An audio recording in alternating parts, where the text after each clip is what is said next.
What's up, guys, gals, and Book Nook pals? It's Pluck the Bunny with another Book Nook unboxing, and today we're looking at another one of the Cutebee Japan City Walk series. It's one of their miniature houses. So this is part of the set of 4, the original mini houses in the Japan City Walk series. This is part of our upcoming community event. There are 4 in this set. There are 8 total in the event / Japan City Walk series, but this is part 2 of our unboxing of the mini houses, if I air them in the order I film them, so who knows. This is the Kanmi-dokoro Kurihara. I'm sure I'm mispronouncing that. I apologize. It looks like a sweet shop of some kind. There is some tea, but mostly sweets. So let's get into it. Alright, opening it up. You'll see I have a different piece of sandpaper today. This is the last one we'll be filming with this mat, so we're getting ready to move stuff over. So opening it up, we have our little Animal Crossing tool bag. These miniature houses, as you saw, they had a 2-star rating, very easy.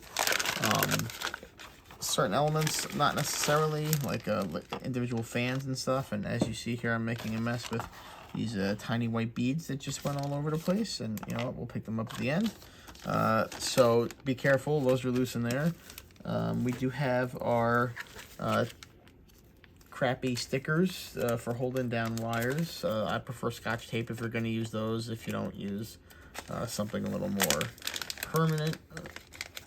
Have our tiny little sander, and you know what we do with this. We're going to get rid of it. Oh man, see, the revenge of the sander. We're going to get rid, no, one more time, 3rd time's a charm, and there, you heard that one fall down. I bet when I get my new desk at some point, it's going to be a whole pile of emery boards in the corner. Okay, we have our standard battery box. We got 1 LED and a touch sensor, because like I said, these are small, simple little houses, very adorable, very simple. They're going to look really good all next to each other, too. We have a little bit of vellum or rice paper, whatever you want to call it. This is probably going to be for a window or a panel, and then we have our side window right here. The fronts are exposed in these kits. I'm going to put this right back in this bag. Just in case, like I said, I built another one of these already. Overall, the build was pretty easy, but there was a specific element inside that was very difficult. So let's just get these beads, and my dog is asking for attention, so we'll hope that she behaves herself. Alright, put these beads, you know, we got a little plastic bag here. It's bigger than everything else, but we'll put it in there. Alright. Then we're going to pause everything real quick. I'm going to attend to my dog so she doesn't start barking in the middle of this video, and we will be right back. We are back, so hopefully that wasn't too bad of a jump. Looks like we got some more rice paper. I didn't see at the bottom of the bin, and we have some decals. One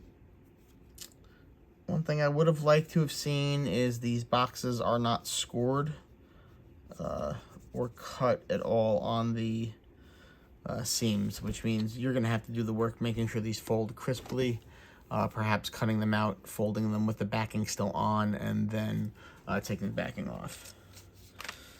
All right, all this is going to go in our little tool bag.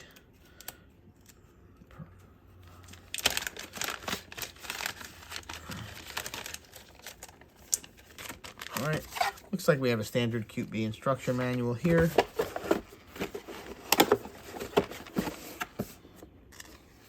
Nice full color on the front. It does look like a rendering, which is nice. Not just an illustration. Lots of instructions. There can be layouts of all your boards. And I am liking what I'm seeing here. These are full color renderings of everything. And while you do have to fold it, at least you're folding it over a box, which will give it some rigidity. So pretty straightforward. When it comes time to have instructions on complicated spots, there are easy to read instructions in multiple languages with warnings. All right, and then you're running 1 wire and 1 touch sensor. It's pretty standard. All right. Never been a fan of stacked pieces. That's just a personal style thing. And the ubiquitous outside air conditioner. I like the garden in front. So let's dig into the pieces.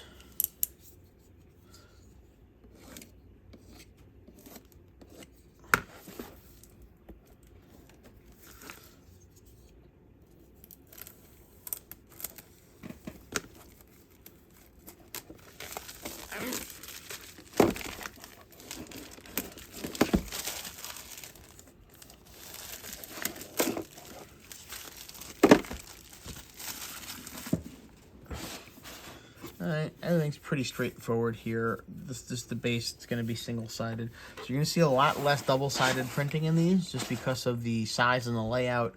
There's not very much side-angled viewed pieces, so you really don't have to worry about the double-sided printing too much. So you're going to see a lot of single-sided printing in here, but as we've come to know from Cutebee products, very high-quality printing on here. The graphics all seem to match. What I mean by that is in some kits you'll have a very cartoony art, AI stylized graphics on the outside of the kit, but on the inside you have more hyper-realistic things. Sometimes the photos in the background are actual photographs, or they're based on paintings or photographs, so they don't, there's a disjoint between the different artistic styles, but everything here seems to thematically fit. It all feels like it comes from the same world, and that's what you're looking for. It gives you a nice cohesion. I see some leaves here, so I'm definitely going to be bringing some leaves with me to the party. These are really awesome. Little bit of watered down PVA glue, Elmer's glue, or you can use your tacky glue if you want, but you basically put it down. And these are tiny, tiny leaves. I like to mix up the colors, but I might just stay all green for the green theme here.